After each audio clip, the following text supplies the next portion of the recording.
আমাদের যখন কখনো কোনো কারণে মন খারাপ থাকে, আমরা যখন ডিপ্রেশনে চলে যাই, তখন আমার মারা বলে, "ওই ডিপ্রেশনটা কি আবার? নামাজ পড়ো, সব ডিপ্রেশন চলে যাবে।" নামাজ পড়লে আমাদের যত রকমের মনের ডিপ্রেশন আছে, যত মনের কষ্ট আছে, সেগুলো সব রিমুভ করে দিবে আল্লাহ সুবহানাহু ওয়া তাআলা। কিন্তু আমাদেরকে ওইভাবে বলা হয় না। আমাদেরকে সবসময় বলা হয় যে নামাজ না পড়লে আমাদেরকে এই পানিশমেন্ট দেওয়া হবে, ওই পানিশমেন্ট দেওয়া হবে, আগুনের উপর পুড়বে।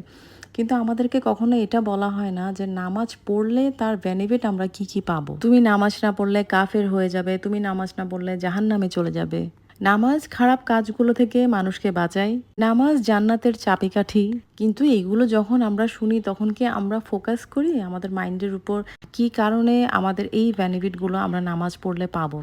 কখনোই ভেবে দেখেছেন?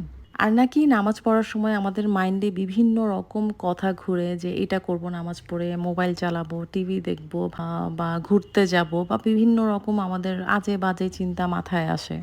যখনই আপনি নামাজ পড়বেন তখন অবশ্যই মাইন্ড এবং পুরো ফোকাসটা আপনার নামাজে দিতে হবে। কারণ আপনার এইটা চিন্তা করতে হবে, আপনি যখন নামাজে বসছেন তখন অবশ্যই আল্লাহর সাথে আপনার ডিরেক্টলি কানেক্ট হচ্ছেন। আমরা যখন নামাজ পড়ি তখন আল্লাহর সাথে ডিরেক্টলি একটা রিলেশন হয় আমাদের সাথে, একটা কানেক্ট হয় আল্লাহর সাথে।